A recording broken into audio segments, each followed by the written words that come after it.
Good afternoon, everyone. I, Dr. Manasvi Maheshwari, Associate Professor, Delhi Metropolitan Education, welcome you all to the 11th episode of the Vibrant India series. I also welcome all our viewers who are watching us live on Facebook. Vibrant India series, VIS, is an initiative of DME Media School for celebrating 75 years of India's independence. This series will be a year-long exercise. As part of this series, we invite inspiring personalities for online talk, interview, and interaction with our students. The invited personalities for this series are from all walks of life and from all parts of the country. And today, our special guest is Ms. Jyotika Kalra, a member of National Human Rights Commission. I welcome you, ma'am. I would like to take a moment and introduce Delhi Metropolitan Education to our viewers. DME is a A-grade premier educational institute affiliated to Guru Gobind Singh Indraprasth University, New Delhi, and approved by the Bar Council of India. The institute offers BBA, BA LLB, BBA LLB with BCI approval and BA GMC programs. DME believes in imparting world-class education to its students while training them to develop and enhance their skills. This education and training enables them in taking up challenges of the industry and creating a space for themselves with their competence and vigor. DME Media School is one of the most promising media institutes in the country. It offers BA in Journalism and Mass Communication. It is recognized as a school focused on growth of its faculty and students through academic and co-curricular activities. Major flagship events and initiatives for the school include BG Varghese Lecture Series, Peer-to-Peer FDP, International Film Festival SIFI, International Conference ICANN, and Ritika Convention of Media Students. And newly added to this list is WIS. It is our privilege to introduce you to our guest for the day, Ms. Jyotika Kalra, the personality of the 11th episode of the WIS. I request Malvika, student of DME Media School, to introduce our guest of the day. Malvika. Ms. Jyotika Kalra is a member, National Human Rights Commission. Before joining the commission, she was a practicing advocate and advocate on record with the Honorable Supreme Court of India. She has filed many public interest litigation, significant among them in opening up a channel for female to practice as makeup artist in cine industry after 60 years, opening recruitment for women and helping them in becoming more good and more powerful in their fields. Ma'am strongly believe that gender equality, Goal 5, and decent work and economical growth, Goal 8 of SDGs are the impetus for growth of family, society, and the nation as a whole. She has held many awareness and gender sensitization programs. She has been associated with many NGOs. As a representative of these NGOs, Ms. Kalra has attended international conferences at Istanbul, Manchester, and United Nations headquarters, New York. Under her leadership, many workshops have been conducted in commission as well as different parts of the country relating to POSCO, JJ Act, restorative justice, sexual harassment at workplace, gender equality, and economical development. Let's see a glimpse from her life.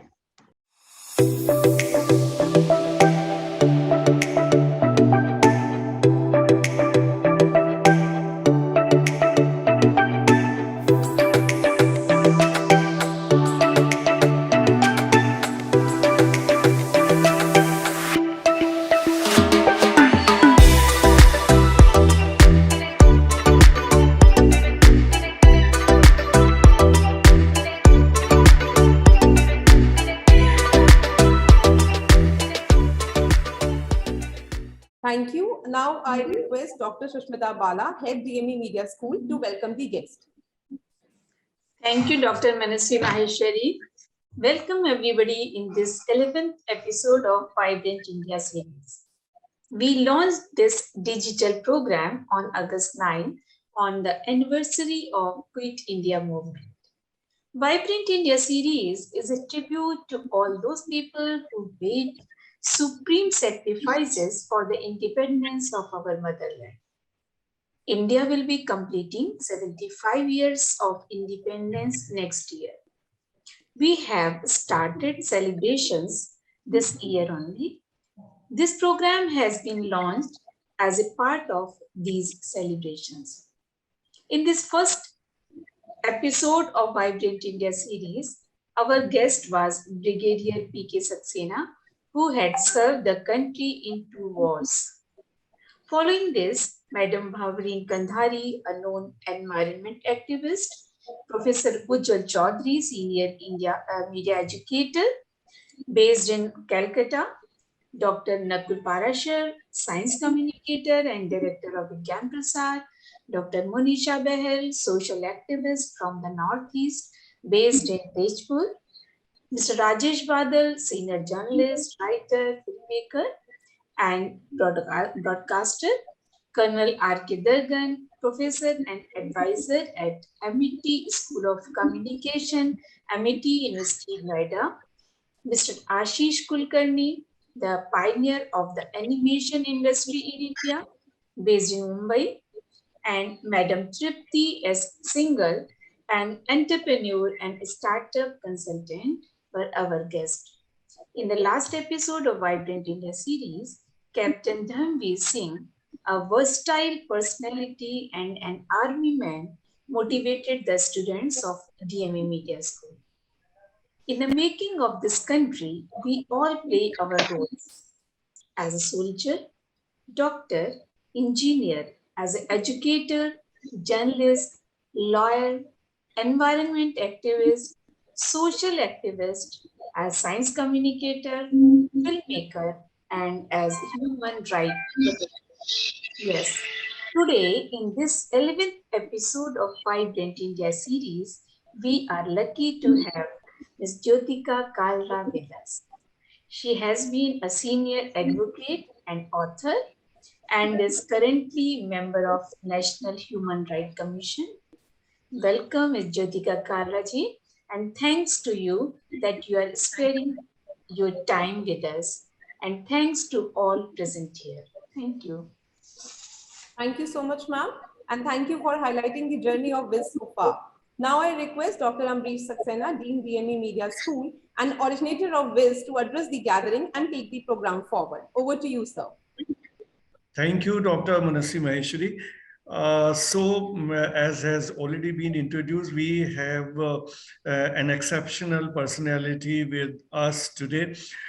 She has been having very uncheckered, this profile has been doing so much for the society, for the legal fraternity, and now is taking care of the human rights of the people of India. And she has been doing so much for the society that it really becomes an inspiration for us all. And the way we have planned this program, the basic objective is to provide such inspiration to the students of DME Media School, wherein they learn from the lives of the people who have earned themselves and who have done something substantial to the society. So in this episode, as we have Mrs. Jyotika Kalra with us, and as the program goes the way we have designed the whole program, in the first segment, she will be talking about her life journey, her achievements, her challenges, and the problem that she faced to reach to this level, wherein the students get some points of inspiration. And then the next segment of the program will be an interview segment, followed by the last segment, which will be a question answer session, wherein the students will be asked to ask questions to Jyotika ji. So that is the whole program is about. Now I will request Jyotika ji to start with the first segment, and tell all of us about her life journey. Thank you all. तो Amrish ji, thank you for making me a part of this journey. तो मैं सभी students को पहले सबसे पहले यही बताना चाहूंगी कि अमरीश सक्सेना जी को मैं कैसे जानती हूँ, मतलब वो भी जर्नी का एक हिस्सा है। सन 2000 में, मतलब 21 ईयर्स बिफोर, मैं पढ़ाती थी Indraprastha college, IP college, Delhi university. तभी उसी साल जर्नलिज्म की पढ़ाई वहाँ शुरू हुई थी। वहाँ BJMC कहते थे या BMMC ऐसे कुछ नाम था, bachelor of mass media and mass communication. मैं मीडिया लॉस पढ़ाती थी और अमरीश जी क्या सब्जेक्ट पढ़ाते थे मुझे ध्यान नहीं। तो वहां से मेरी इनसे मित्रता है और यही इसी को मैं कनेक्ट करती हूँ अपनी लाइफ की जर्नी से। 2000 में जब मैं पढ़ाती थी वहां पर mass media mass communication IP college में, तो ये सुबह पढ़ाती थी मैं, मतलब मेरा रजौरी गार्डन रहती थी और IP कॉलेज मेरे घर से मतलब जितना भी 15-20 किलोमीटर होगा, मतलब इसी रेंज में होगा, 17-18 किलोमीटर। तो मैं सुबह 8:30 बजे कुछ कॉलेज पहुंच जाती थी क्लास लेने की। और 20-21 साल पहले की बात हुई थी, तब मेरी आयु मतलब 34 इयर्स थी और मेरे 2 लड़के भी थे, मतलब एक लड़का 7 साल का और एक लड़का 4 साल का। तो मैं 8:30 बजे जो भी टाइम होगा कॉलेज में क्लास लेने के लिए पहुंच जाती थी और मैंने छुट्टी एक दिन भी नहीं की। मतलब जितने दिन भी मैंने वहां पढ़ाया है गारंटेड एक भी दिन मैंने छुट्टी नहीं की। हफ्ते में एक दिन जाती थी वैसे तो। और उसके बाद मैं 30,000 कोर्ट जाती थी वकालत, अपना मेरा चैम्बर था और मैं वहां पे, मुझे वकालत करना बहुत ही मन से मेरा बहुत प्रिय वो था। तो मैं पढ़ा के मैं कोर्ट जाती थी और उसके बाद शाम को फिर LC2 मतलब ARSD कॉलेज में होता था law faculty, LC2 law centre 2 उसको बोलते थे। अभी वो शायद इवनिंग में जो लॉ कॉलेज था, तो शाम को मैं वहां पढ़ाने जाती और फिर उसके बाद मैं अपने घर आती। तो ये मैं बहुत लोगों को इसकी ये अपनी पीठ थपथपाते हुए अपनी बात जब रखती हूँ, तो अपने जीवन का वो हिस्सा है, वो बहुत लंबा रहा होगा, पर यस एक हिस्सा ऐसा मेरा जीवन का है और सन 2000 की ये बात है।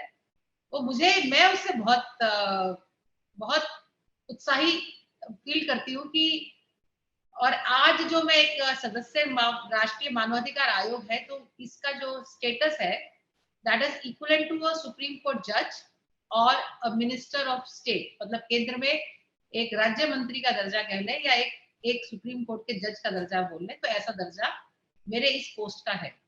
मैं इसलिए इस बात से शुरुआत करना चाहती हूँ क्योंकि मैं आए दिन अपने फ्रेंड सर्कल में, अपने रिश्तेदारी में, अपने जान पहचान वालों में जब ये सुनती हूँ कि लड़कियां, पढ़ी लिखी लड़कियां, मतलब कोई चार्टर्ड अकाउंटेंट, कोई डॉक्टर भी, वकील तो बहुत सारे, और सब कर करा के वो बड़ा प्राउडली वो कहती है कि हम होम मेकर है and we are home maker by choice. मैं यहाँ पे लड़कियां जो पार्टिसिपेट कर रही हूँ मैं उनको ज्यादा एड्रेस करते हुए ये बोल रही हूँ। और मेरे आयोग में बड़े बड़े ज्वाइंट सेक्रेटरी, एडिशनल सेक्रेटरीज हैं, फुल सेक्रेटरीज भी हैं, तो उनसे मेरी बहस हो जाती है पुरुषों से कि वो कहती है मैडम चॉइस है उनकी, काम नहीं करना चाहती तो इसमें क्या है, मर्जी। तो मैं कहती हूँ भाई जब तुम्हारा एक लड़का, जब एक पुरुष अगर घर बैठ जाता है और काम नहीं करता, तो तब तुम क्या ये एक्सेप्ट कर लेते हो कि भैया ये तो उसकी मर्जी है, वो काम करे या वो काम ना करे।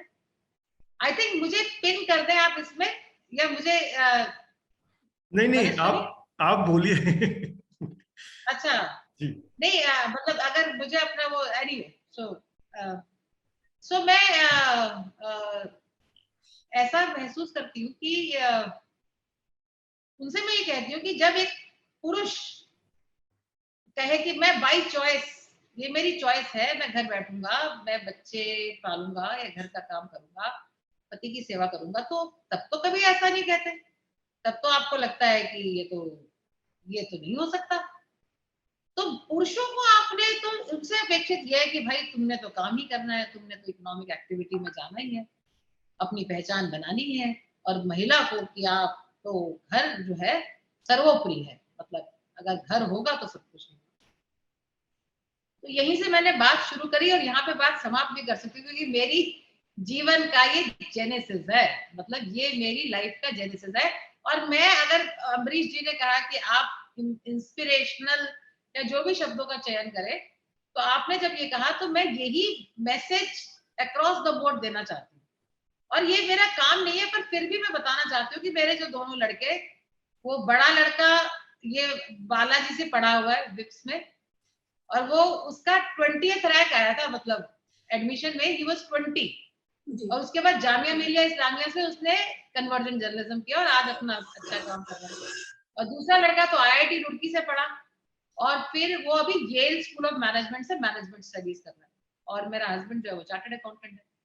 मैं सिर्फ बताने के लिए बता रही हूँ कि और मैंने कभी इन लड़कों की 10वीं 12वीं या कोई भी जो क्लास होती है, मैंने कभी भी कोई छुट्टी नहीं ली कि मेरे बच्चे का 10th क्लास है या 12th क्लास है, नेवर एवर। तो मैं ये बताना चाहती हूँ कि उन सबके और मुझे पढ़ाती भी थी, मैं IIT में तो मैंने 8-9 साल पढ़ाती थी, तो क्लास तैयार करने का भी काम होता था मेरे पास, अपनी वकालत में भी काम होता था। तो हफ्ते में 2-3 दिन मैं 2-2 बजे तक पढ़ रही हूँ, वो मेरा रूटीन सा होता था। मतलब मेरे लड़के देखते थे कि हमारी माँ घर में एक वातावरण था पढ़ाई का। तो मैं जो अभी जो छोटी लड़कियां पर शादी होके परिवार की जो वो योजना करती हैं, संरचना की बात करती हैं, तो बच्चों को जो आपने देना है ना, बच्चों को आपने पैदा करके पालना पोसना और उनकी हर समय उनकी देखभाल करते रहना, ये काम नहीं होता माँ का। माँ का काम होता है कि घर में वो वातावरण देना जिसमें जिसमें उनको लगे कि पढ़ाई और ये सब चीजों से कुछ भविष्य का निर्माण होता है, कि मतलब ये हमको पढ़ना है और हमको ऐसा कुछ करना है, तो ये बाय डिफॉल्ट उनकी लाइफ में आना चाहिए। तो इस पे जोर होना चाहिए, ना कि इस बात पर कि आप बच्चों की कितनी देखभाल कर रही हैं, आप उनकी क्लास में कितना होमवर्क करा रही हैं, आप उनके एग्जाम की क्या तैयारी करा रही हैं। तो वो इतना महत्वपूर्ण है। महत्वपूर्ण यह है कि आप अपने जीवन को बनाएं। आपका अपना जीवन का जब आप निर्माण करते हैं तो ऑटोमेटिकली आपके आसपास जो जीवन है वो निर्मित होते हैं, मतलब उस प्रक्रिया से। और इसके साथ साथ मैं ये भी कहना चाहती हूँ कि आप बहुत साधन संपन्न होते हैं तो आप बड़े स्थानों पर पहुंचते हैं, ये अगर किसी को गलतफहमी है तो ये गलतफहमी दूर हो जानी चाहिए। ऐसा नहीं होता। और आप किसी को बना लेते हैं कि आप बच्चे को पढ़ा के उसको इंजीनियर या डॉक्टर बना सकते हैं, मेरे को लगता है ये भी एक गलतफहमी है और ये गलतफहमी दूर हो जानी चाहिए। क्योंकि अगर मेरे में किसी को इंजीनियर बनाने की क्षमता होती, IIT पहुंचाने की क्षमता होती, तो पहले मैं ही पहुंच जाती ना IIT। या किसी को डॉक्टर बनाने की क्षमता होती तो मैं ही बन जाती। तो इसलिए वो जो गलतफहमी है, हम ये कर सकते हैं वो कर सकते हैं, आप अपनी लड़ाई अपने से लड़ाई करें, अपने से बेहतर बने। जो आप कल थे वो आज आप में बेहतरी आनी चाहिए। आपके बोलने के तरीके में बेहतरी आए, आपके काम करने के तरीके में बेहतरी आए। शायद यही सबसे महत्वपूर्ण भाग है जीवन का, कि आप अपने आप को बेहतर बनाएं, सतत उसके लिए लगे रहें। और मैं जैसे अगर बचपन से शेयर करूं, मुझे अपने जैसे 6-7 साल की उम्र की मेमोरीज मेरे को है। तो लोग कहते हो कि हम तो बड़े गरीब थे या एक कमरे में रहते थे, कुछ भी। पर मुझे मेरी माँ भी वैसे NDMC में टीचर थी, वर्किंग वुमेन थी, और अपना मेडन नेम उन्होंने चलाया जब तक वो उनकी डेथ नहीं हुई, तब तक वो 1963 she got married and she studied from Jamia Millia Islamia. She stayed in the hostel and she continued with her maiden name till she died. तो वो एक उस प्रकार का वातावरण मुझे अपने पैदा होने के साथ ही मिला कि एक जो घर की महिला है वो उसका अपना एक व्यक्तित्व है, अपनी एक पर्सनालिटी है, अपनी एक पहचान है। तो क्योंकि वो टीचर थी और काम करती थी, तो मैं और मेरा भाई, हम मतलब वो उसके my mother was a very good disciplinarian. हम मोतीबाग रहते थे, हम एक रेंट शेयर करते थे फ्लैट। तो घर के सारे काम हम करते थे। मतलब मुझे ध्यान है कि 7-8 साल की उम्र में हम बाजार से भी सामान लेके आना और घर के अंदर भी जो काम होते हैं, कुछ कुकिंग और वो सब, चाय बनाना, लगभग उस उम्र से हम वो काम कर रहे थे। और 13-14 साल की उम्र में तो मुझे अच्छे से ध्यान है कि मैं पूरा जो खाना होता है, दाल चावल और ये सब बनाती थी। वो अच्छे से मैं अपना जो एक मेरी माँ सोचती थी कि ये तो पढ़ना तुम्हारा काम है, फिर घर का काम करना तुम्हें करना चाहिए क्योंकि तुम इस घर के हिस्सा हो। घर के काम को हमारी माँ के जो आउटलुक था वो ये था कि घर का काम तुम्हें करना ही चाहिए, because you are part of this family. तुम्हें इससे बेनिफिट हो रहा है इस इंस्टीट्यूशन से, इस पूरे सिस्टम से, तो आपको भी इसमें कंट्रीब्यूट करना है।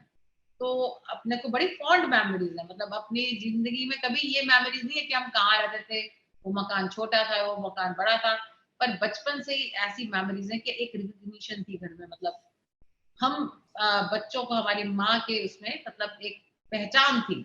छोटा सा बच्चा है पर उसको लाड और प्यार नहीं करना, पर उसकी रिस्पेक्ट, उसकी आइडेंटिटी की, उसकी से उसका वजूद, उसका पूरा एक रिस्पेक्ट किया जाना, तो वो परिवार में मुझे बहुत बचपन से मिला। और शायद वही एक जो बीज बोया हुआ था कि असर्टिव होना है, अपनी बात कहना है। और हमारे पिताजी भी ऐसे कहते थे कि तुमने जो बात कही है ना, उसको ओन करो और उस पर टिको, चाहे वो जो भी हो। मतलब वो भी हमें बड़े बचपन से वो हैबिट मिली कि ये नहीं है कि आप यहाँ की भी बात कर दो, कब वहां की भी बात कर दो, और फिर जो सूट करे चलो वैसे लेके। वो कहते थे जो स्टैंड लोगे उसके ऊपर आपको टिकना है। पढ़ाई में मैं अच्छी थी बचपन से ही। मतलब मैं सेकंड क्लास में, मुझे पता लगता है कि जब मैं 6-7 साल की उम्र की रही होंगी, तो भी मैं inter school story telling competition में मैंने जाना और मैं जीत के भी आई वो स्टोरी टेलिंग कंपटीशन। मैं इसलिए बताना चाहती हूँ कि बच्चों को कैसे पाला पोसा जाए कि अभी आगे, जो मेरी माँ जैसे करती थी, और मेरे पिताजी भी नेहरू बाल समिति के ड्राइंग कंपटीशन होते थे, उसमें हमें लेके जाती, मैं उसमें इनाम भी जीती। शंकर के ड्राइंग कंपटीशन में लेके जाना, नेहरू बाल समिति के म्यूजिक कंपटीशन होते थे, उसमें जैसे हमारे फादर लेके जाते थे। तो इस तरह हमें, सरकारी स्कूल में पढ़ती हूँ मैं, वहीं एनडीएमसी के स्कूल में मेरी माँ टीचर थी, और एनडीएमसी स्कूल मोतीबाग में मेरी प्राइमरी की एजुकेशन होती है। तो वो सब जो मेमोरीज है वो यही है कि कैसे क्लास की मैं मॉनिटर हुआ करती थी। मैं 8-9 साल की उम्र में मुझे ध्यान है कि मैं डेंटिस्ट हॉस्पिटल, मोतीबाग हॉस्पिटल होता था, तो वहां मैं खुद गई हूँ, मुझे ध्यान है। और डॉक्टर ने बोला था कि ये तुम मॉनिटर हो क्लास की, ऐसे उसने मेरे से बात की। तो वो बहुत बचपन से ही काम करने का जो था ना, जिम्मेदारी लेना, रिस्पॉन्सिबिलिटी लेना और आगे बढ़ के काम करना, लाइक जब से होश संभाला तो चलता। फिर मैं 6 और 7 में फिर मैं गवर्नमेंट स्कूल में थी, और टॉप किया था मैंने ऑल सेक्शन। मुझे इतनी सारी किताबें मिली थी, मुझे बड़ी खुशी, मतलब हमेशा वो सीन मेरी मेमोरी में रहता है। 6 और 7 में गवर्नमेंट स्कूल अहाता के द्वारा, फिर हम यहाँ श्रीपुरा शिफ्ट कर गए थे। तो पर पढ़ाई ऐसे नहीं करते थे कि बहुत पढ़ाई पढ़ाई पढ़ाई, मतलब पढ़ाई को पढ़ाई के तरीके से किया जाता था। फिर 3 साल मैं वहीं पे, एक हमारे सदभाव स्कूल था आर्य समाज रोड पे, गवर्नमेंट एडेड स्कूल था, तो सिर्फ 8th 9th 10th मैंने 3 साल वहां पढ़ा। और 10th में ही जब मैं पढ़ती थी, मतलब जब मेरी आयु भी 14 साल की रही होगी, तो मुझे ध्यान है, ध्यान क्या मतलब, मैं साउथ का एक राष्ट्र सेविका समिति का शिविर था, तो मैं अकेली, मतलब मेरे परिवार का कोई मेरे साथ नहीं था, और 10वीं का बोर्ड का मेरा एग्जाम था, दिसंबर की ये बात है। मैं सारा साउथ का ट्रिप करके आई थी। वहां से बैंगलोर में कॉन्फ्रेंस थी, तो वहां से हम कन्याकुमारी जाते हैं, हम मैसूर और मैसूर जाते हैं, हम एक दो और जगह, वो मैं सारा ट्रिप करके साउथ का घूम घाम के दिसंबर में मैं आई। और मार्च में जब 10वीं के बोर्ड के एग्जाम हुए वो दिए। मतलब पढ़ाई को कभी ऐसे, और जैसे मेरे को 11 12 फिर मैं डीटीएस स्कूल में पढ़ी 2 साल। तो मुझे ध्यान है कि मैं जब एग्जाम होते थे, नंबर मेरे अच्छे आते थे, पर सारा समय पढ़ते रहना ये कभी नहीं। मेरी फ्रेंड्स कहती थी तेरी किताब तो बिल्कुल साफ है, क्या चक्कर है तेरा, मतलब पढ़ती थी ध्यान लगा के, मन लगा के, पर पढ़ाई जिंदगी में सब कुछ है ऐसा नहीं था लाइफ में। और सब एक्टिविटीज में बहुत पार्टिसिपेट करती थी, एनसीसी में, एनएसएस में, या कुछ भी जो भी कल्चरल प्रोग्राम्स हो रहे हैं उनमें सब में पार्टिसिपेट करती थी। फिर ग्रेजुएशन मैंने बीकॉम किया, और मेरे कोई एस्पिरेशंस नहीं थी कि ये करना है वो करना है, तो जैसे जैसे हुआ। और ना ही हमारे कोई पेरेंट्स ऐसे गाइड करना, और ना हमारा एक्सपेक्टेड था। मैंने बीकॉम किया मेरे जानकी देवी कॉलेज से, जानकी देवी महाविद्यालय उसको बोलते थे। तो मेरी उसमें मैं I was like had some 61% marks. उस जमाने में फर्स्ट क्लास आना कॉलेज में बड़ा अच्छा माना जाता है, बैचलर्स में, कि अगर आप मास्टर्स में भी फर्स्ट क्लास ले लोगे तो आपका एडमिशन, आपको लेक्चरशिप मिल जाती थी, वो फॉर श्योर था दिल्ली यूनिवर्सिटी में। मेरी एक फ्रेंड को मिली भी थी। तो मुझे लगा चलो फर्स्ट क्लास बीकॉम कर रही हूँ, आ गया तो एमकॉम में मेरा मेरा दिल्ली स्कूल ऑफ इकोनॉमिक्स में भी एडमिशन हो गया था। फिर मैंने एमकॉम में ऑप्ट किया एडमिशन। एमकॉम पढ़ी, और 1 साल पढ़ते पढ़ते मुझे लगा जब एग्जाम हो रहे थे कि मैं फर्स्ट क्लास मेरी आ नहीं सकती, मेरे नंबर नहीं है, मतलब मेरा को ये लग गया। फिर मेरे को लगा कि मैं पेपर ही नहीं देने था, मेरे फर्स्ट क्लास आने नहीं, टीचर मुझे बनना नहीं था, पीजीटी कॉमर्स मुझे नहीं बनना था। तो मैंने पेपर ना देने की ठान ली। फिर मेरी माँ ने किसी तरह समझाया, तो मैंने 1 और 2 पेपर दिया। फिर तीसरा पेपर फिर क्वांटिटेटिव टेक्निक का था, मैंने वो नहीं दिया। और उसके बाद मेरे एमकॉम के पेपर मैंने मतलब ड्रॉप हो गया। अब मेरे को ये लगा मैं लॉ में कैसे पहुंचती हूँ। मुझे ये लगा यार इस उम्र में ये 21 साल की लड़की पढ़ाई छोड़ के, लोग क्या सोचेंगे मेरे बारे में। वो बड़ी अजीब अजीब सी मेरे बारे में धारणाएं बनाएंगे, तो मैंने सीधा चल के दिल्ली यूनिवर्सिटी में लॉ के लिए अप्लाई कर दिया और वो कैंपस लॉ सेंटर में मेरा आ गया और मैंने लॉ कर लिया। लॉ करते से ही मुझे हमेशा ये बहुत था कि मुझे शादी कर लेनी, क्योंकि ये ना हो कि वकील है लड़की तो ऐसा उस समय में ये बहुत होता कि लड़की वकील है तो उसकी शादी नहीं होगी, वकील से कौन शादी करेगा। तो मैंने बड़ी अपनी माँ के पीछे पढ़ के, जब मेरे लव मैरिज नहीं थी पर मतलब अरेंज थी, बट मैंने बहुत एफर्ट्स करके जब मैं फाइनल ईयर लॉ में थी, मतलब नवंबर में, जब मेरा 6th सेमेस्टर था, रादर 5th सेमेस्टर, हाँ 5वें सेमेस्टर के एग्जाम से पहले मेरी एंगेजमेंट वगैरह हो गई थी, तो मेरे को हो गया ठीक है, शादी हो गई, सेट हो गया। और लॉ के बाद ही मेरी जब अगस्त में एनरोलमेंट होता है या जुलाई में जब रिजल्ट आता है, और अक्टूबर में मेरी शादी करने के बाद मेरी असली जिंदगी शुरू होती है। मेरे को लगा कि ये जॉय, क्योंकि मेरी माँ थी टीचर, घर सारा खाली रहता था तो बड़े आजादी से जीवन चलता था। जब शादी हुई तो ज्वाइंट फैमिली, मुझे लगा भाई ये ज्योतिका कालरा आप घर में बैठने के लिए तो बनी नहीं है, मतलब यहाँ आप इस तरह से चूल्हे चौंके में, मतलब आपका, मुझे लगा मेरा गुजारा नहीं होगा। उससे पहले मैं नहीं सोचती थी, मैं सोचती थी कि मैं अच्छी सी गृहस्थन बनूंगी। और वहां से मेरी जो है ना पुश, वो उसने मुझे पुश किया और मैं लॉ में प्रैक्टिस करते करते बच्चों के साथ भी, और वो सब साथ साथ चलते। फिर उसके आगे का तो मैंने बताया ही। 2000 के बाद से मैंने जो था पब्लिक लाइफ एक मेरी शुरू हो गई। जैसे उस 34 साल की उम्र में देश के अलग अलग हिस्सों में जाना, लोगों से मिलना, और मेरा शौक, ये मेरी हॉबी है कि मुझे लोगों से मिलना अच्छा लगता है और काम करना अच्छा लगता है। मुझे वर्क रिलेशनशिप अच्छी लगती है, मतलब जिनके साथ भी हो, मेरा काम की रिलेशनशिप मुझे बहुत अच्छी लगती है। तो मेरे को इसलिए मैं अलग अलग स्थानों पे जाना, देश के और विदेशों में भी अलग अलग संस्थाओं से जुड़ना, संगठनों से जुड़ना, मकसद यही था कि मुझे लोगों से मिलना अच्छा लगता था। और मुझे लगता था कि अगर मैं अलग अलग लोगों से नहीं मिलूंगी तो मेरा तो सर्कल उतना सही है, मेरे वो रिश्तेदार हैं, वो मेरे नानके हैं, दादके हैं, ससुराल वाले, उनके बियॉन्ड तो मेरा बनेगा नहीं सर्कल कभी। और लॉ में भी जब मैं 30 में प्रैक्टिस करती तो मुझे लगता था उसी स्तर के लोग रहेंगे जो मेरे आसपास के चैम्बर है, जो मेरे जैसे लोग हैं।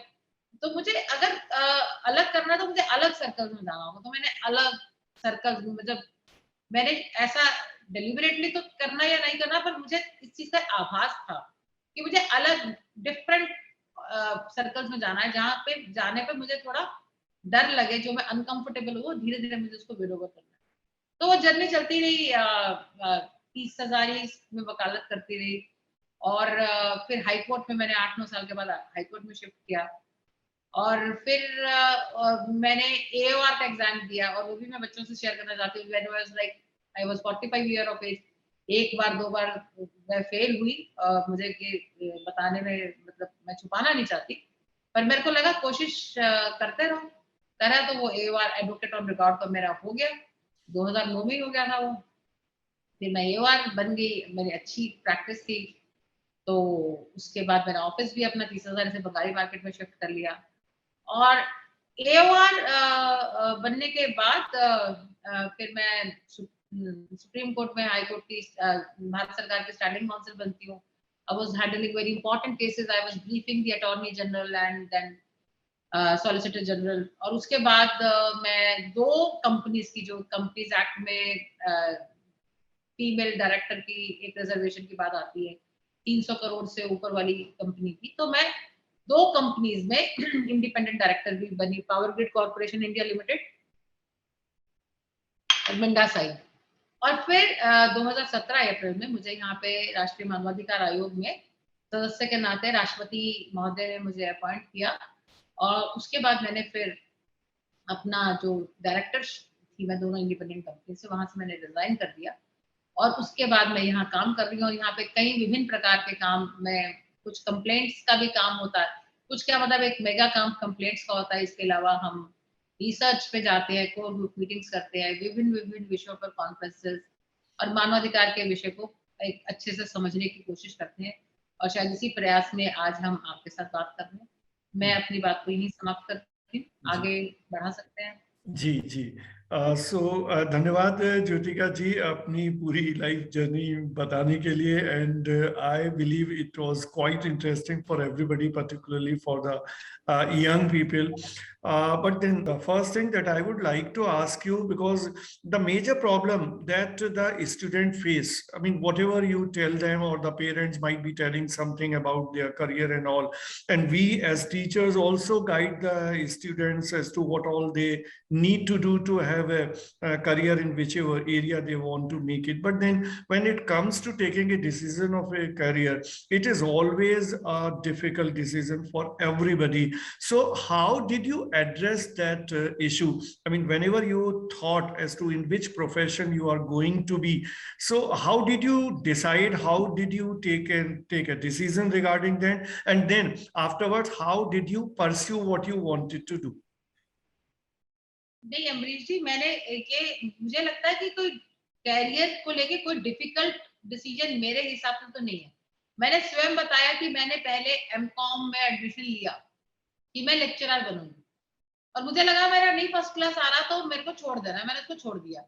तो कोई ऐसा आप जो आपका जो लाइफ है वो कोई कैरियर को लेके कोई डिफिकल्ट नहीं है, उसके लिए आपको थोड़ा प्ले करना पड़ेगा, उसके साथ आपको खेलना पड़ेगा। कोई जो कर रहे हो एक बार नहीं कुछ लग रहा तो आप चेंज कर सकते हो। और वकालत करनी है, वकालत के बाद मुझे नौकरी तो कभी करनी नहीं थी, मतलब ये मेरे लिए सर्टेन था कि मुझे नौकरी जैसा नहीं करना कि 10 से 5 की नौकरी करूंगी, बंदी रहूंगी और फिर आज नौकरी होगी कल को छूटेगी, फिर नई नौकरी ढूंढूंगी। तो अपना काम करना है, ये मेरे को था कि मुझे अपना काम करना है, क्योंकि आज कम कमाऊंगी वकालत में कि बहुत ज्यादा कमा नहीं सकते। अभी भी ऐसा ज्यादातर वकील बहुत ज्यादा पैसे नहीं कमा सकते, और ना मैंने भी बहुत ज्यादा पैसे कमाए, पर उसको लेके मुझे कोई अफसोस नहीं है। हर प्रोफेशन के अपनी अपनी चैलेंजेस और अपने अपने स्ट्रेंथ होते हैं, पर वकालत में ये मुझे बिल्कुल पक्का एकदम से कंफर्म है कि अगर आज मैं जहां पर हूँ वो सिर्फ क्योंकि मैं वकील थी उस वजह से हूँ। पैसे कमाना नहीं भी है, पर वो आपको मेरे जो मुझे लगता है जो लिटिगेशन की जो साइड है, जो मैं ऐसा बिलीव करती हूँ, gives you such a wide exposure, इतना कॉन्फिडेंस कि आपको रोज कोर्ट में जाके बहस करनी है, हर रोज 1 या 2, जिसमें आपको केस को जीतना या हारना है, जीतने की खुशी को भी एक्सेप्ट करना है और हारने को भी एक्सेप्ट करना है। तो प्रोफेशन आपको ये मान के चलो, आपको ये है कि एक तो बहुत लंबे समय नहीं आप खींच सकते, आपको 27-28 साल तक तो कंफर्म हो जाना चाहिए कि आपने क्या करना है, क्योंकि वो आपका 3-4 साल का आपके पास वक्फा है, 4 साल 5 साल, इसके बियॉन्ड नहीं। इसमें आप देख लो कि आपने क्या करना है, कॉल ले लो। कुछ नहीं सही लग रहा तो उसको बिल्कुल मत करो, मतलब मैं ये कहना चाहती हूँ कि अगर कुछ सही नहीं लग रहा तो उसको बिल्कुल मत करो, और जो सही लग रहा है वो करो। पर जब आपको कुछ चीज सही लगती है तो आप उसमें किसी के ऊपर नहीं डाल सकते। मैं इसको थोड़ा सा एक्सप्लेन करना चाहती हूँ कि जो चीज सही लगती है तो आप ये नहीं कह सकते कि मेरा मतलब क्या सही लगने से, तो आप ये नहीं कह सकते कि मैं तो इसलिए वकालत सही नहीं कर पा रहा क्योंकि मेरे फादर या मेरे कोई पेरेंट इस प्रोफेशन में नहीं है, या टीचर बन गया तो मुझे इसलिए नौकरी नहीं मिल रही क्योंकि मैं किसी बड़े व्यक्ति को नहीं जानती। जो भी आपके साथ नहीं हो रहा होता, मतलब आपको उसका दोष किसी और के ऊपर डाल के आप खुश मत होइए। आपका जो परिस्थितियां हैं, मान लीजिए आप कहोगे कि इसलिए नौकरी नहीं मिल रही क्योंकि करप्शन बहुत है, सिलेक्शन प्रोसेस ठीक नहीं है, ढीले हैं, अगर उनमें जाओगे तो फिर मैं मानती हूँ कि उसमें आप आगे नहीं बढ़ सकते। जो परिस्थितियां हैं जैसी हैं उनको एक्सेप्ट करके आप उसमें आगे चलो, और वही एक तरीका है। ये तो अपनी एनर्जी सब वेस्ट कर रहे हो कि ये ठीक नहीं है, वो ठीक नहीं है, ऐसे हो जाए तो ऐसा होगा, वैसे हो जाए तो वैसा होगा। May I ask you, what is that one thing that you enjoyed the most in your legal profession? I said the thing which I enjoyed the most is that challenges, क्योंकि रात को नींद नहीं आती है आपको, यार कल केस लगा हुआ है, रात को कई रात नींद नहीं आती, मुझे बहुत अच्छा लगता था वो। और नींद नहीं आ रही, सोच रहे हो, फिर कोर्ट तक जाता है तो सोच रहे हो, फिर रास्ता निकल जाता है तो खुश होती है, फिर यहाँ से पकड़ते हैं वहां से पकड़ते हैं, उस रास्ते के ऊपर और चलाते हैं। तो वो जो चैलेंजेस है और हर रोज मतलब कॉम्पिटिटिव उसमें जाना, मुकदमे को लड़ना, केस में बहस करना, फैसला आपके पक्ष में भी हो सकता है, विपक्ष में हो सकता है, वो जो ट्रेनिंग है वो कोई और प्रोफेशन नहीं दे सकता। तो वो मुझे बहुत बहुत अच्छी और सुंदरता लगती है, और अपने इस व्यक्तित्व निर्माण में मैं उसी का बहुत बड़ा योगदान मानती हूँ। और लेकिन आज के जिस तरह के स्टूडेंट्स हैं, हम सब जानते हैं कि जिस तरह की जो जो कट थ्रोट कंपटीशन है, वेदर इट्स लॉ और whether it's media, and majority of student find it difficult to face that challenges, and they are always, since they are pampered, I mean anybody who would have taken birth in an urban area is pampered, is so much taken care of by their parents, by their teachers, that they find it difficult to go to the open field and make I mean take up that challenge and create a space for himself or herself. So what kind of advice you will give to the student to make sure that they take that challenge? Ambrish ji, आपने सवाल भी पूछा, जवाब भी खुद ही दिया, मेरे लायक तो छोड़ा नहीं आपने। चलिए आप उसमें एडिशन कर दीजिए। जवाब तो आपने दे दिया कि आपकी लड़ाई, मैंने ये बोला कि जब आप उस लड़ाई कह लो, कुछ भी कह लो, जब आप उस प्रोसेस में चलते हैं तो आप दूसरों के ऊपर दोष नहीं डाल सकते। मैंने एक लड़की थी, वो यही आईपी से पढ़ी हुई थी, तो कहती मॉडलिंग करना चाहती हूँ, पर मैं क्या करूँ, मेरे पेरेंट्स की हाइट छोटी है, तो मुझे मॉडलिंग में स्कोप नहीं है। अब भाई ये किसी के हाथ में थोड़ी होता है कि उसके पेरेंट्स भी लंबे हो। तो आप जब दूसरों पे दोष डालते हो चीजों का, तो आप जिंदगी में कुछ कर नहीं पाओ। यही तो मैंने बताया, यही बात कि अपनी लड़ाई मुझे खुद लड़नी है। I have to fight my own battle, I have to fight my battle, that should be the beginning and the end, beginning and the end. कोई मदद, संघर्ष पथ पे जो मिला ये भी सही वो भी सही, मतलब जो होगा वो होगा, पर मुझे संघर्ष करना है। So besides your career, I mean, the legal profession, since you have been a practicing lawyer and now you are member of the this National Human Rights Commission, what will be the next thing? I mean, what all you have planned for future? मैं अब तो मेरे retirement, मुझे लगता है retire होने के समय आता, पर मैं अपने आप को रिटायर्ड फील पता नहीं कब करूंगी, अभी तो मैं नहीं करती। मैं मुझे हमेशा लगता है कि I love to be amongst people. तो मेरी जर्नी, अगर ईश्वर ने, I am all it all depends upon my destiny. If I can be more closer to people, that's something which is very close to my heart. Like मुझे लोगों के साथ I have अगर मैंने अम्बरीश जी को बताया भी था, मैंने फोटोज जो शेयर की थी, वो मेरी हर फोटो इन्होंने इसमें डाली नहीं। लड़कों को लग रहा होगा कि शायद ये सही नहीं जाएगा, पर हर फोटो में कोई 10 लोगों के साथ, 20 लोगों के साथ, मतलब लोग मुझे बहुत अच्छे लगते हैं। तो लोगों के बीच में और रहना, और अगर मैं और नजदीक लोगों के बीच में जा पाऊं, ऐसा मैं मन में सोचती हूँ। नहीं तो if there is a choice, I mean, because जब आप लोगों के बीच में रहने के तो कुछ ही प्रोफेशंस हैं, either you do the social service and join an NGO or set up an NGO, or you join the politics. I mean, what have you decided for? NGO is already there. I am already part of many NGOs, and Yeah. a few NGOs I am totally I mean are being run kind of a thing. Yeah. NGO I am already there. So जो दूसरा शब्द आपने लिखा है, बोला है, हो सकता है अगर कहीं मैं वही बोला, अगर भाग्य में होगा तो आई एम टोटली, बिकॉज वो ऐसी बड़ी वो है ना कि वो मैदान में कहना करना बड़ा वो है, फर्क है। जी जी। एक क्वेश्चन मैं भी पूछना चाहती हूँ कि ज्योतिका मैम आपको, बताइए, अरे परिचय बताइए। मैं सुष्मिता वाला बोल रही हूँ, और मैं आपसे क्वेश्चन ये पूछना चाहती हूँ कि मुझे मालूम है कि आपको नेचर से बड़ा प्यार है, आपको पेड़ पौधों से बहुत प्यार है, उसके बारे में कुछ बताइए। हाँ, तो ये भी मैं ये कहना चाहती हूँ कि जो ये पेड़ पौधों से प्यार भी है, हम शिवपुर रहते थे, करोल बाग में थोड़ा स्लम सा एरिया आता था, तो हमारा घर नीचे कमरा ऊपर कमरा, ऐसा सीढ़ियां वो वाली होती है, बांस की जो सीढ़ी होती है, गोल सीढ़ी, बीच बीच में फट्टे लगे हुए हैं, वो बीच बीच में बांस लगे, तो वैसी सीढ़ी छत पे जाती थी। तो मेरी माँ को भी पौधों का बड़ा शौक था, तो मैं लोगों को बताती हूँ, आजकल के तो जो काम वाले हैं ना, और मेरी उम्र तो तब ऐसे कोई 14-15 साल रही होगी, कोई बच्ची थी मैं, तो मैं वो हाथ में बाल्टी पकड़ के उस सीढ़ी पे चढ़ के और मैं पौधों को पानी देती थी।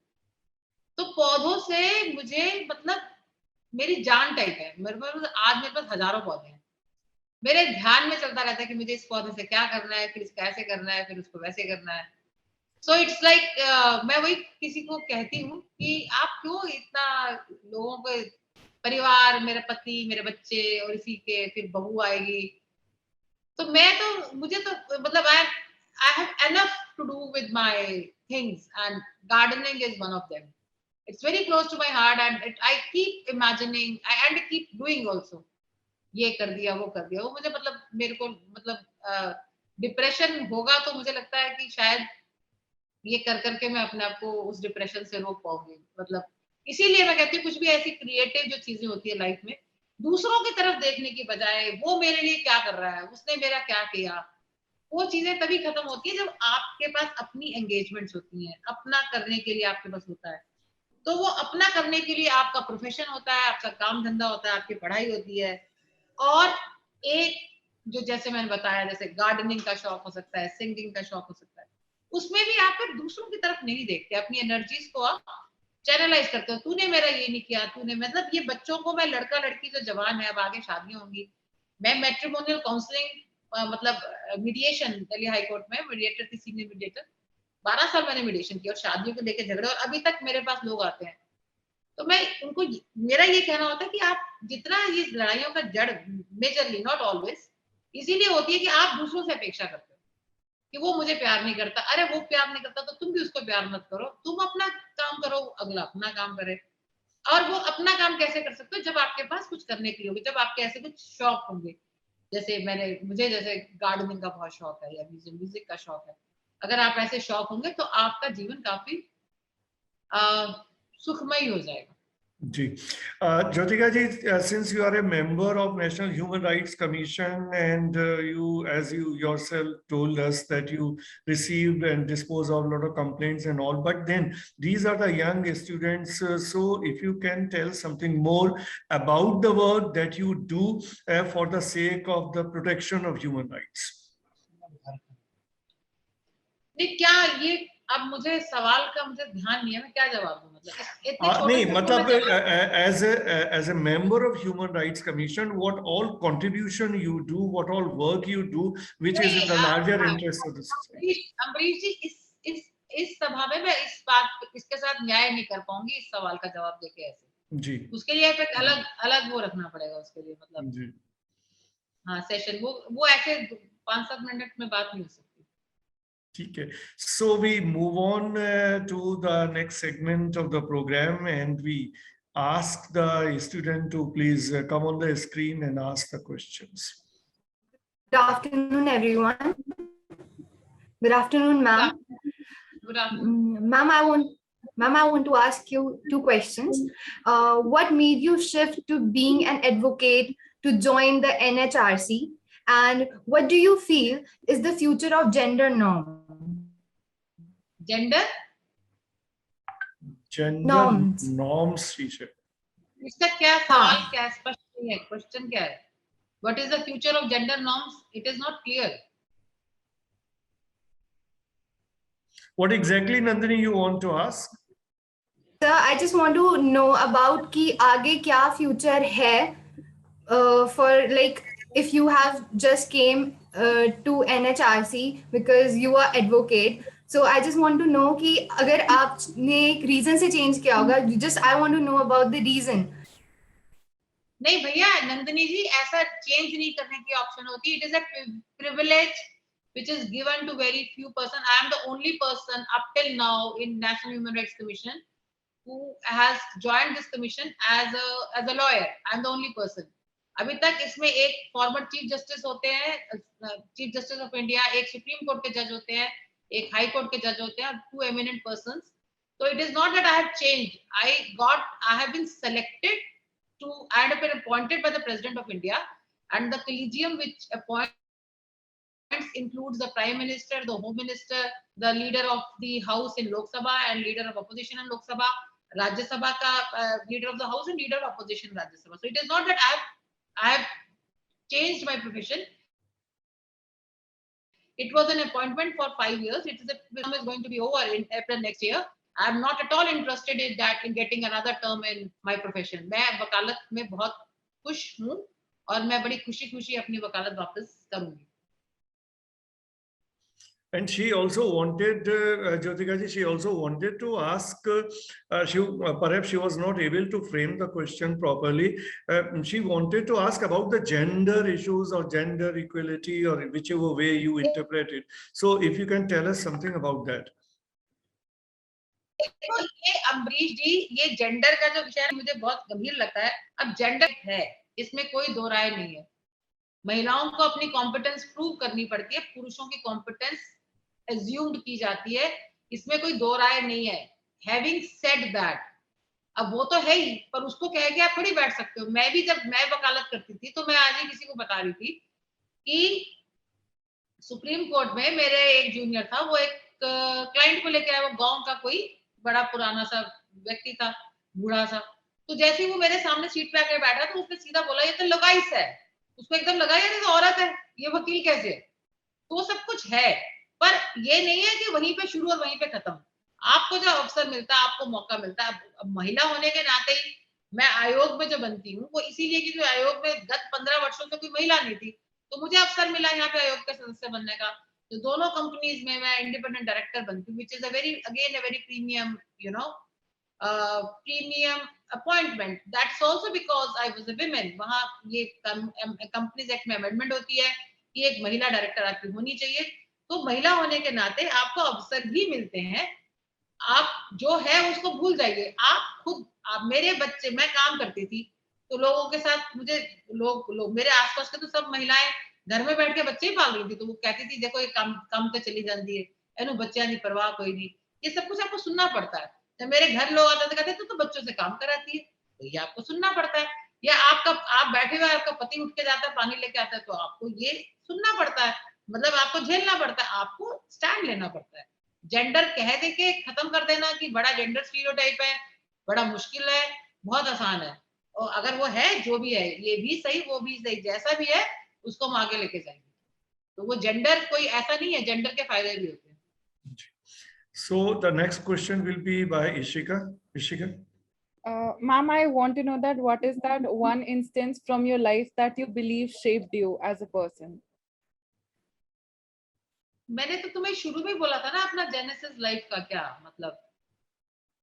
एक इंसिडेंट कभी होता नहीं इशिका, ये फिल्मी डायलॉग हो सकता है. जीवन जो है, it is a journey, and every incident changes you. It is not, and its shape is never permanent. It is a journey. It keeps changing. Your life keeps changing. Your priorities keep changing. I think I have answered. Yeah, Gopal Krishna. Good afternoon, ma'am. Good afternoon. Ma'am, it's a pleasure to listen to you. So, ma'am, my question is, ma'am, I think sometimes if you can also tell which year student you are, that would also give me an insight. Kids साल के student हो. So, ma'am, my question is, ma'am, sometimes we feel very anxious with which is what is going on with us, and as students, how can we, deal with it? Can you share some tips? दोबारा बताओ क्या पूछना चाहते हो? Ma'am, ma'am, I am trying to say that sometimes we feel very anxious with this or with all this thing which is going on. So, ma'am, I want. What is all that which is going on? Tell me what is that all that which is going on? Ma'am, like ma'am, this gender equality problems. मैंने तुमको बता दिया भैया, gender equality की problem जो है सो है. अब लोग ये भी रोते हैं कि जी रिजर्वेशन है, SC ST की रिजर्वेशन है, तो किसी में भी कुछ भी कहते हैं. और ये भी लोग तो रोते हैं, मैंने बहुत बथेरे पाए हैं जो कहते हैं जी औरतों के कानून बड़े खराब हैं, औरतें बड़ा मिसयूज करती हैं. जो परिस्थितियां हैं वो हैं, पर आपको तो लड़ाई अपनी उन्हीं परिस्थितियों और उन्हीं संसाधनों में लड़नी है. और आपकी लड़ाई आपने खुद लड़नी है. यही मूल मंत्र है.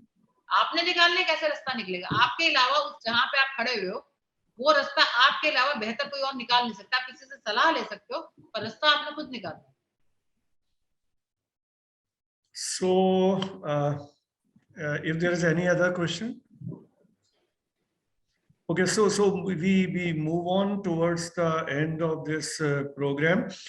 So it was really, really very interesting in the sense कि ज्योतिका जी जिस तरह से आपने जिस तरह के solutions दिए, or what anybody could gather from that you, as the last thing, as you said, that one has to fight his or her own journey, and one has to make efforts himself or herself to create a space for himself or herself and do something good in life, and whatever you feel is right should be pursued without any external pressures and all. So this is the takeaway, I believe. Jyotika ji, if you want to say anything, the final word to the students in this session? Yes. How many boys and how many girls are there? I don't know. I mean, it's difficult to count, but definitely the girls are in majority in any case. Girls are in majority. That is what I can tell you. कितनी होंगे आपके 77 participants हैं? हाँ, तो 77 में at least 40-45 तो girls होनी चाहिए. अच्छा. As a rough count. हाँ. मैं फाइनल वर्ड में ये कहना चाहूंगी कि बच्चे जो मैं देखती हूँ, और मुझे मौका लग गया तो मैं अपनी भड़ास निकाल रही हूँ, बहुत ही ज्यादा मम्मी पापा करते हैं, और मम्मी पापा उनके बहुत ज्यादा उनकी हितों की रक्षा करने के लिए उत्साही रहते हैं, बहुत ज्यादा वो उसी में रहते हैं कि हम कैसे अपने बच्चों का भविष्य हम कैसे सुधार लें, क्या कर लें, हम उसके लिए नौकरी ढूंढ लें, हम ये कर लें, वो कर लें. और तुम जो भी स्टूडेंट्स हो, आज इसी तरीके से आज की डेट से ही आपको ये सोचना चाहिए कि आपको कैरियर बनाना है. मतलब आपको पढ़ते ही नहीं रहना कि अब हमने बैचलर्स कर ली, अब हम मास्टर्स कर लेंगे, फिर हम उसमें बीएड एमएड बीएड कर लेंगे क्योंकि स्कूल में हो सकता शुरू हो गया, फिर हम उसमें एमएड कर लेंगे, फिर हम उसमें एमफिल कर लेंगे, पीएचडी कर लेंगे. ये जिंदगी का मकसद नहीं होना चाहिए. आप जो फील्ड कर रहे हो उसमें आप शुरू हो जाओ. पैसे मतलब लर्निंग इज अर्निंग. आप किसी भी मीडिया के साथ कोई भी कंटेंट है, कमाने की बात नहीं है, पर उनके साथ आप काम करना शुरू करो. मेरे को याद है अमरीश जी, जब मैं आईपी में पढ़ाती थी तो एक लड़की तभी से जी में, मतलब 2000 की बात करूं, while she was studying in IP college, so she started working with Z. और वो मेरा इंटरव्यू उसने ऐसे चलते चलते, मैडम ये क्वेश्चन वो question, while I was teaching, so she started working and she took my interview. So my last word to you all guys are that you are studying for making a livelihood. So while studying, you should also be careful and conscious that wherever there is an opportunity, forget your children. अब ये भूल जाओ कि आप बच्चे और आपके माता पिता ने जैसे एक पूरा जिम्मेदारी उठा ली कि वही आपकी जब तक हो सकेगा वो आपकी पढ़ाई का खर्चा उठाएंगे. मन में ध्यान ये रखो कि मुझे कुछ कमाने की तरफ को बढ़ना है. कमाओगे नहीं, पर काम करने के तरीकों को सीखोगे. मतलब जैसे मैं ह्यूमन राइट्स की बात करती हूँ, चाहे मैं वकालत की बात करती हूँ, चाहे वो मीडिया की बात करती हूँ, वो क्लासरूम से पढ़ने वाला सीखने वाला सब्जेक्ट नहीं है.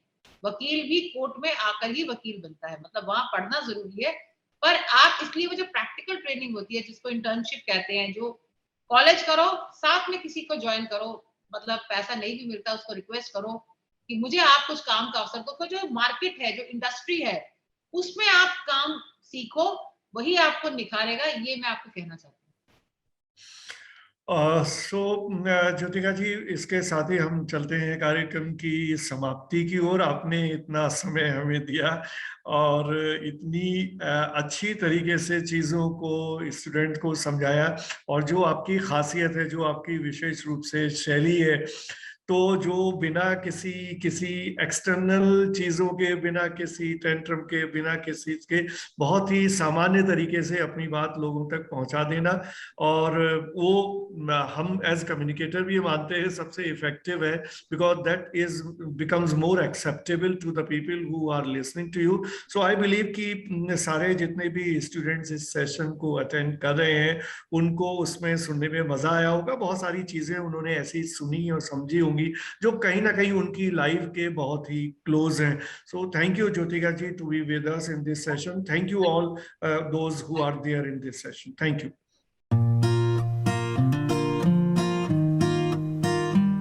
The first impression that comes to our mind about any college: tall buildings, big classrooms, large lobby areas, thick books, IT labs, assignments, class tests, and projects.